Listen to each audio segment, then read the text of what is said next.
के इस वीडियो में रेलवे एएलपी 2024 के लिए अभी बहुत ही इम्पोर्टेंट सामान्य विज्ञान के क्वेश्चंस देखेंगे। 2018 से 2023 तक जो एग्जाम्स हुए हैं रेलवे में, उनमें जो क्वेश्चंस पूछे गए हैं साइंस के, उन क्वेश्चनों को देखेंगे। देखिए, जिनका भी पेपर अभी असिस्टेंट लोको पायलट का 25, 26, 27, 28 और 29 नवंबर को होने वाला है, उनके लिए आज का ये सेशन बहुत ही ज्यादा इम्पोर्टेंट है। मोस्ट एक्सपेक्टेड क्वेश्चंस आपको करवाएंगे। तो चलिए बिना देरी किए हुए क्लास को शुरू करते हैं, देखते हैं क्वेश्चंस। तो सभी से रिक्वेस्ट है, इस वीडियो को एक लाइक जरूर करिएगा और अपने सभी दोस्तों के साथ जरूर शेयर करना। अगर आप में से कोई भी साथी नए हैं, चैनल को सब्सक्राइब करके बेल आइकन को ऑन कर लीजिएगा। पहला क्वेश्चन है, हरा थोथा या हरा कसीस किस रासायनिक पदार्थ का प्रचलित नाम है? देखिए, हरा थोथा या हरा कसीस जो है ना, हरा थोथा का अगर सूत्र की बात करें तो ये होता है FeSO4, जिसको हम क्या बोलते हैं? तो वही इसको हम बोलते हैं फेरस सल्फेट।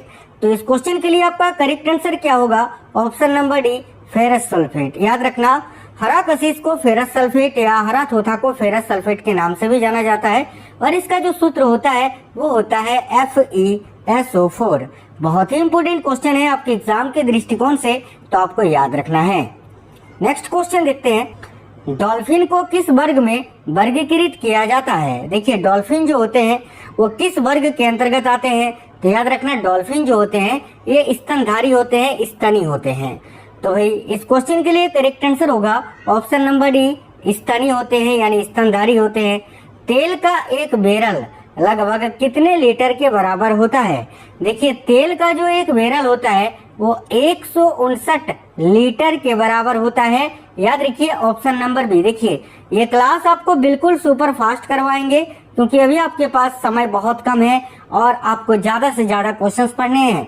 तो 159 लीटर बराबर एक बैरल होता है तेल का। याद रखना, पीतल में कौन सी धातु पाई जाती है? यानी पीतल जो है वो किसकी मिश्र धातु होती है? देखिए, पीतल की बात करें तो ये कॉपर प्लस जिंक की मिश्र धातु होती है, यानी तांबा और जस्ता का। तो राइट है ऑप्शन नंबर सी, तांबा और जस्ता। एडवर्ड जेनर निम्नलिखित में से किस रोग से जुड़े हैं? तो भाई एडवर्ड जेनर किस रोग के साथ जुड़े हुए हैं, ये पूछा जा रहा है। देखिए, एडवर्ड जेनर की बात करें तो इन्होंने चेचक के टीके को खोजा था। राइट आएगा ऑप्शन नंबर सी, चेचक से जुड़े हैं। दूध के घनत्व को किसके द्वारा मापा जाता है? अब देखिए, दूध का जो घनत्व होता है इसको किससे मापते हैं? तो लैक्टोमीटर से मापते हैं, ऑप्शन नंबर ए। बाकी तीनों आपको बता देते हैं तीनों से क्या मापा जाता है। हाइड्रोमीटर की बात करें तो इससे डेंसिटी यानी घनत्व को मापा जाता है। बैरोमीटर की बात करें तो प्रेशर यानी वायुमंडलीय दाब को मापा जाता है और हाइग्रोमीटर की बात करें तो इससे आर्द्रता को मापा जाता है। क्या मापा जाता है? तो आर्द्रता मापा जाता है। उस हिसाब से इस क्वेश्चन का correct answer option number A होगा, लैक्टोमीटर, जिससे दूध का घनत्व या दूध की शुद्धता को मापा जाता है। देखिए, निम्नलिखित में से प्राकृतिक रेशा कौन सा है? इनमें से कौन सा एक प्राकृतिक रेशा है, ये पूछा जा रहा है। बहुत इंपोर्टेंट क्वेश्चन है। देखिए, प्राकृतिक रेशा की बात करें तो इनमें से कौन सा एक प्राकृतिक रेशा है? तो रेशम। करेक्ट आएगा ऑप्शन नंबर ए, रेशम। नेक्स्ट है, मायोग्लोबिन में कौन सी धातु पाई जाती है? देखिए, मायोग्लोबिन में जो धातु पाई जाती है वह है लोहा धातु। तो ऑप्शन नंबर डी करेक्ट होगा। निम्नलिखित में से कौन सा धातु चुंबक द्वारा आकर्षित नहीं होता है? देखिए, लोहा, निकेल, कोबाल्ट, ये तीनों चुंबक के द्वारा आकर्षित होगा, लेकिन एल्युमिनियम धातु जो है ये चुंबक के द्वारा आकर्षित नहीं होती है। राइट आएगा ऑप्शन नंबर डी, एल्युमिनियम। अगला, आधुनिक आवर्त नियम का प्रतिपादन किसने किया था?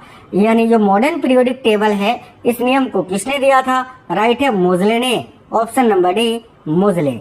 अगला है, शार्क मछली में कितनी हड्डियां होती हैं?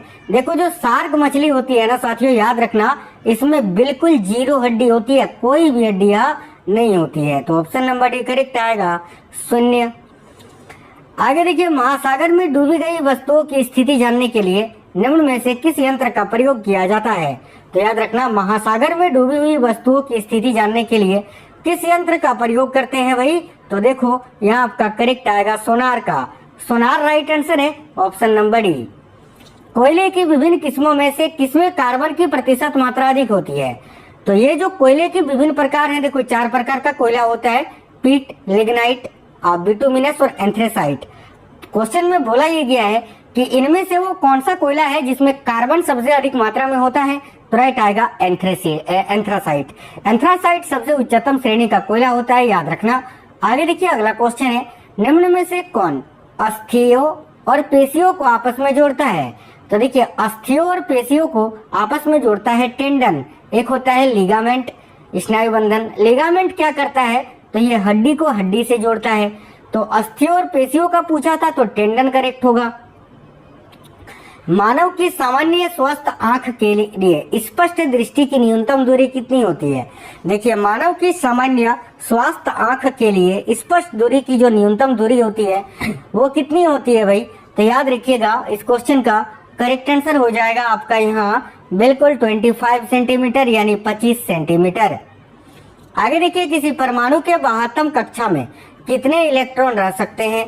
तो किसी भी परमाणु की बाहरी कक्षा में कितने इलेक्ट्रॉन रह सकते हैं? याद रखिए 8 इलेक्ट्रॉन, ऑप्शन नंबर बी 8।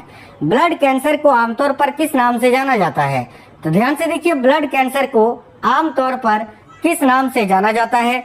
तो ल्यूकेमिया के नाम से, ऑप्शन नंबर बी ल्यूकेमिया। अगला है पराध्वनिक विमान किस प्रकार की तरंग पैदा करते हैं? तो भाई जो पराध्वनिक विमान होते हैं वो पराश्रव तरंग को पैदा करते हैं, पराश्रव ध्वनि को, ऑप्शन नंबर बी करेक्ट आएगा। सबसे पहले रेडियो सक्रियता शब्द का प्रयोग किसने किया था? बड़ा ही सिंपल क्वेश्चन है। देखिए सबसे पहले रेडियो सक्रियता शब्द का प्रयोग किया था हेनरी बेक्यूरेल ने, करेक्ट आएगा ऑप्शन नंबर ए। निम्न में से पेसमेकर का संबंध किससे है? तो पेसमेकर का संबंध हृदय से है। जब हृदय गति धीमी पड़ जाती है तो पेसमेकर लगाया जाता है हृदय में। याद रखना पेसमेकर को कृत्रिम, ठीक है, कृत्रिम हृदय के नाम से भी जाना जाता है, कृत्रिम हृदय, ठीक है। चलिए आगे देखिए नेक्स्ट क्वेश्चन है, प्रकाश की गति किसके बीच जाते हुए न्यूनतम होती है? तो प्रकाश की गति सबसे अधिक होती है साथियों कांच में, जो होती है माफ करना निर्वात में, जो कि होती है 3 × 10⁸ मीटर पर सेकेंड, ठीक है। लेकिन सबसे न्यूनतम होती है कांच में, राइट आएगा ऑप्शन नंबर है। सबसे अधिक होगा निर्वात में, सबसे कम होगा कांच में। आगे देखिए नेक्स्ट है, कार्बन मोनोऑक्साइड तथा नाइट्रोजन गैस के गैसीय मिश्रण को क्या कहते हैं? तो कार्बन मोनोऑक्साइड और नाइट्रोजन गैस का जो गैसीय मिश्रण होता है इसको प्रोड्यूसर गैस बोलते हैं, करेक्ट आएगा option number C producer gas. मछलियों के यकृत के तेल में किसकी प्रचुरता होती है? तो भाई मछलियों के यकृत के तेल में विटामिन डी की प्रचुरता होती है, ये आपको याद रखना है, विटामिन डी की। बरसात के दिन में जल पर छोटी तेलीय परतों में चमकीले रंग दिखाई देते हैं, यह किसके कारण होता है? देखिए बरसात के दिन में जल पर छोटी तेलीय परतों में चमकीले रंग दिखाई देते हैं, यह होता है परिक्षेपण के कारण, याद रखना। Option number B right answer होगा, परिक्षेपण आपको याद रखना है। अगला है, हाइड्रोजन के समस्थानिकों की संख्या कितनी होती है? देखिए हाइड्रोजन जो होते हैं ना, इसके 3 समस्थानिक होते हैं। 3 में से एक होता है आपका प्रोटियम, एक होता है ड्यूटेरियम और एक आपका होता है ट्राइटियम। तो यहाँ आपका करेक्ट आएगा ऑप्शन नंबर बी 3 होता है, याद रखना। आगे देखिए किसी चुंबकीय पदार्थ को विचुंबकीय किया जा सकता है किस प्रकार से? तो कोई भी चुंबकीय पदार्थ है, उस पदार्थ से चुंबकीय गुण को हटाना है तो क्या करना पड़ेगा? या तो उसको हथौड़े से पीटेंगे या तो गर्म करेंगे, उपयुक्त दोनों से, हथौड़े से पीटकर या गर्म कर दोनों तरह से जो है किसी भी चुंबकीय पदार्थ को विचुंबकीय किया जा सकता है, याद रखना। निहायत ही इंपोर्टेंट क्वेश्चन है ये। चलिए आगे देखिए, निम्नलिखित में से किस खनिज द्वारा लोहा प्राप्त किया जाता है? तो लोहा की बात करें तो लोहा का अयस्क इनमें से कौन सा है? ध्यान से देखो, ऑप्शन नंबर डी में हेमेटाइट दिख रहा है, हेमेटाइट जो कि लोहा का अयस्क है जिससे लोहा को निकाला जाता है, तो हेमेटाइट करेक्ट आंसर होगा।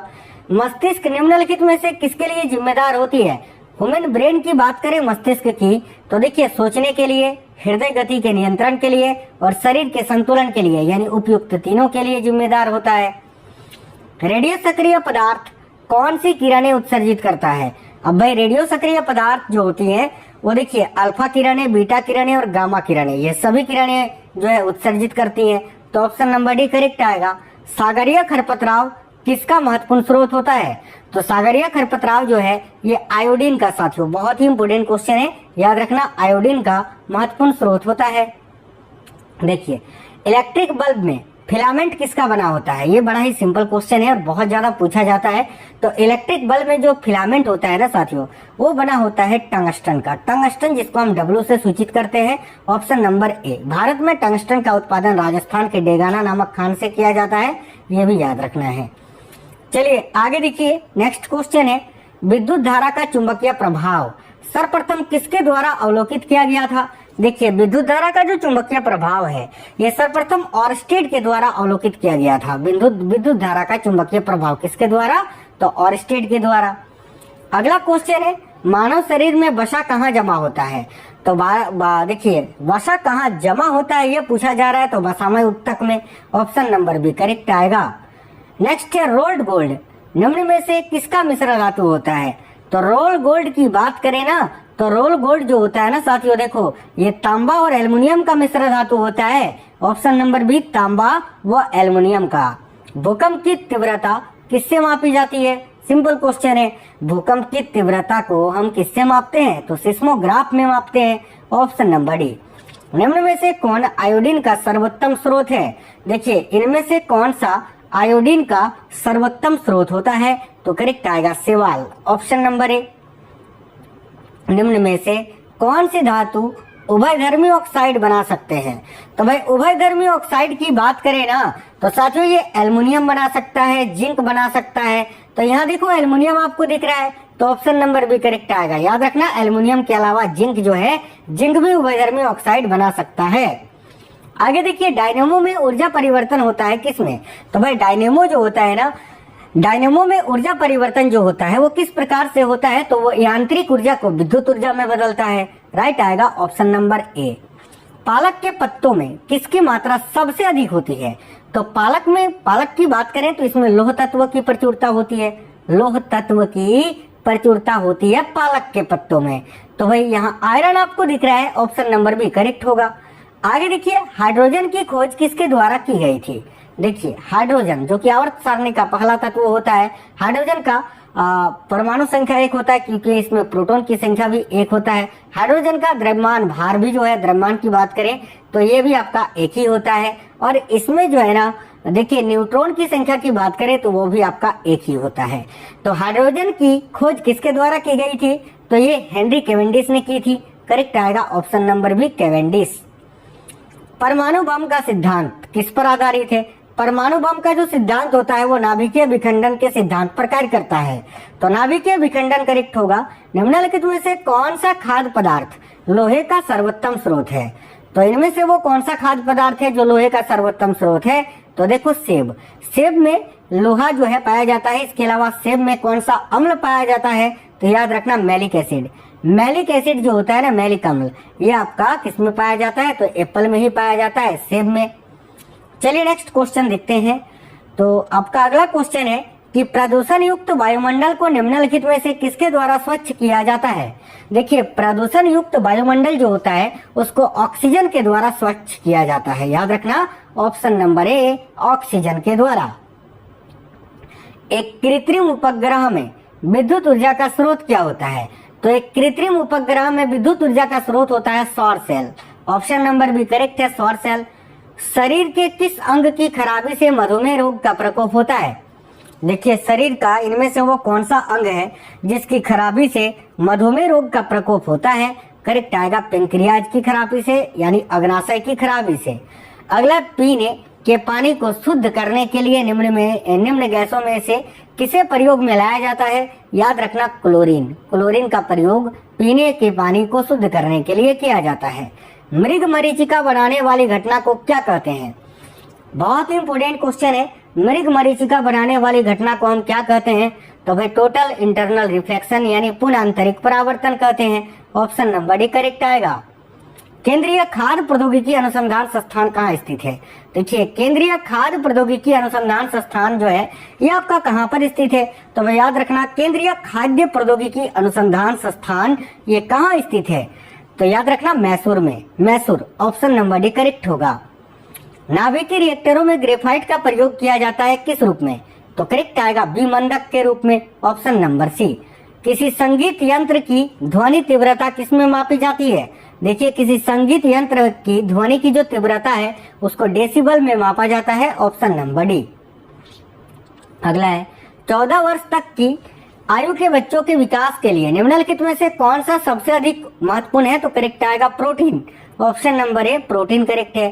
क्लोरोफ्लोरोकार्बन ज्यादातर कहाँ इस्तेमाल होता है? सीएफसी जो होता है ना साथियों, ये ज्यादातर रेफ्रिजरेटरों में यानी फ्रिज में इस्तेमाल किया जाता है। तो ऑप्शन नंबर सी राइट है। ठोस कपूर से कपूर वाष्प बनने की प्रक्रिया क्या कहते हैं? को क्या कहते हैं? देखिए, ठोस कपूर से जब कपूर वाष्प बनता है तो उसको ऊर्ध्वपातन बोलते हैं। ऑप्शन नंबर सी करेक्ट आएगा। निम्नलिखित में से किसका उपयोग रक्त कैंसर के उपचार में किया जाता है? तो कोबाल्ट 60 का। ऑप्शन नंबर डी करेक्ट आएगा, कोबाल्ट 60। शराब का निर्माण किस प्रक्रिया के परिणाम स्वरूप होता है? देखिए, शराब का जो निर्माण है वो साथियों किण्वन के द्वारा होता है, किण्वन क्रिया के परिणाम स्वरूप। तो ऑप्शन नंबर ए। पद्धति में लेंस की शक्ति की इकाई क्या होती है? तो वह लेंस की शक्ति की इकाई साथियों हमेशा डायोप्टर होती है, याद रखना, डायोप्टर। ठीक है। आगे देखिए, ईईजी से किस अंग की कार्य प्रणाली प्रकट होती है? तो ईईजी पूछे तो सीधे आपको मस्तिष्क बताना है, ब्रेन, और यही अगर आपसे ईसीजी पूछे तो हृदय बताना है। ईईजी पूछा है तो मस्तिष्क होगा। नेक्स्ट क्वेश्चन है, अधिक मात्रा में इथाइल अल्कोहल का सेवन करने पर बुरा प्रभाव पड़ता है कहाँ पर? तो देखिए, अधिक मात्रा में कोई इथाइल अल्कोहल का सेवन करता है ना, तो कहाँ पर बुरा प्रभाव पड़ता है? तो याद रखना, लीवर खराब हो जाता है ना शराब पीने से। तो ऑप्शन नंबर भी करेक्ट आएगा। यदि एक पेंडुलम से दोलन करने वाली घड़ी को पृथ्वी से चंद्रमा पर ले जाया जाए तो घड़ी क्या होगी? तो भाई सुस्त हो जाएगी। ऑप्शन नंबर ए करेक्ट आएगा, सुस्त। चिकित्सा शास्त्र का जनक किसे कहा जाता है? देखिए, चिकित्सा शास्त्र का जनक हिप्पोक्रेटस को कहा जाता है। Option number C Hippocrates. मनुष्य के शरीर में खून के शुद्धिकरण की प्रक्रिया को क्या कहते हैं? बड़ा ही सिंपल क्वेश्चन है, करेक्ट आएगा डायलिसिस। अगला, हिस्टियोलॉजी शब्द का प्रयोग सर्वप्रथम किसने किया था? देखिए, हिस्टियोलॉजी के अंतर्गत ऊतकों का अध्ययन किया जाता है, याद रखना, और इस शब्द का प्रयोग सबसे पहले मेयर ने किया था। तो ऑप्शन नंबर ए हम मेयर बताएंगे। हरगोबिंद खुराना को किस क्षेत्र में नोबेल पुरस्कार मिला था? राइट है साथियों, ऑप्शन नंबर बी चिकित्सा विज्ञान के क्षेत्र में। 1968 में इनको नोबेल पुरस्कार मिला था, हरगोबिंद खुराना को, यह भी याद रखना। विद्युत मोटर किस सिद्धांत के अनुसार कार्य करता है? देखिए, विद्युत मोटर की बात करें ना तो ये फैराडे है ना, देखो फैराडे के नियम के अनुसार बिल्कुल कार्य करता है। तो राइट आएगा ऑप्शन नंबर है फैराडे के नियम पर। अच्छा, ऊंट आपने देखा होगा, इस प्रकार से ऊंट का कुबड़ बना होता है पीठ पर। तो ये जो कुबड़ होता है ये किस उत्तक का बना होता है? याद रखिएगा, वसामय उत्तक का। Option number D. नींबू के रस का पीएच मान कितना होता है? देखिए, नींबू का जो रस होता है इसका पीएच मान होता है 2.4। करेक्ट आएगा ऑप्शन नंबर सी। आरएच कारक ने अपना यह नाम किस जानवर से लिया? तो आरएच कारक ने अपना यह नाम जो है वो किस जानवर से लिया था? तो भाई बंदर से लिया था। ऑप्शन नंबर ए राइट है, बंदर। पेट्रोल का मुख्य संघटक क्या है? देखिए, पेट्रोल जो होता है ना इसका मुख्य संघटक होता है ऑक्टेन। ऑक्टेन करेक्ट आएगा, याद रखिएगा। एक गिलास पानी पीने से कितनी कैलोरी मिलती है? तो जब हम एक गिलास पानी पीते हैं तो उससे 0 कैलोरी, कोई भी कैलोरी प्राप्त नहीं होती है, याद रखिएगा। देखिए, स्वर्ण यानी सोना निम्नलिखित में से किस पदार्थ में घुलनशील होता है? सोने की बात करें तो Au इसका सूत्र होता है, और ये किसमें घुलता है? तो एक्वारेजिया में घुलता है। राइट आएगा ऑप्शन नंबर सी एक्वारेजिया। हृदय की गति की जांच किस यंत्र द्वारा की जाती है? तो याद रखना, कार्डियोग्राम के द्वारा। Option number A. मानव रक्त में प्लाज्मा कितना प्रतिशत पाया जाता है? तो मानव रक्त में प्लाज्मा की बात करें तो ये 55% पाया जाता है। Option number D. अगला क्वेश्चन है, शुक्राणु का निर्माण कहाँ होता है? तो भाई शुक्राणु का निर्माण ये कहाँ पर होता है? देखिए, शुक्राणु का निर्माण जो है ना बहुत ही इंपॉर्टेंट क्वेश्चन है बायोलॉजी का, याद रखना है। शुक्राणु का निर्माण ये वृषण में होता है साथियों। ऑप्शन नंबर ए करेक्ट आएगा, वृषण। अंडे के किस भाग में प्रोटीन की मात्रा अधिक होती है? तो देखिए, अंडे का जो सफेद वाला भाग होता है ना साथियों, सफेद वाला जो भाग होता है, बीच में येलो वाला नहीं, सफेद वाला जो भाग होता है जिसको हम योक बोलते हैं, योक में प्रोटीन की मात्रा सबसे अधिक होती है। ऑप्शन नंबर ए करेक्ट आएगा। शरीर में वसा का संग्रहण मुख्यतः होता है कहाँ पर? तो वसा का संग्रहण तो चर्बी में होगा। करेक्ट आएगा ऑप्शन नंबर सी, चर्बी में। नेत्र दान में नेत्र के किस भाग को दान किया जाता है? बड़ा ही सिंपल क्वेश्चन है, करेक्ट आएगा कॉर्निया को। किस विटामिन में कोबाल्ट पाया जाता है? तो विटामिन B12 में। विटामिन B12 का रासायनिक नाम होता है साइनोकोबालामिन। साइनोकोबालामिन, क्योंकि इसमें कोबाल्ट पाया जाता है। ऑप्शन नंबर डी करेक्ट आएगा। विटामिन B6 का रासायनिक नाम होता है पायरिडोक्सिन। विटामिन B2 का रासायनिक नाम होता है राइबोफ्लोविन। और विटामिन B1 का रासायनिक नाम होता है साथियों थायमिन, जिससे बेरी नामक रोग होता है। शरीर की सूक्ष्मतम इकाई क्या होती है? देखिए, हमारे शरीर की जो सबसे सूक्ष्मतम इकाई होती है वो क्या होती है? तो याद रखिए, करेक्ट आंसर हो जाएगा कोशिका। कोशिका जो होती है ना, ये सबसे सूक्ष्मतम इकाई होती है। अगला क्वेश्चन है, मनुष्य को सर्वाधिक ऊर्जा प्राप्त होती है किससे? यहाँ कार्बोहाइड्रेट बताओगे, गलत हो जाएगा, वसा करेक्ट होगा।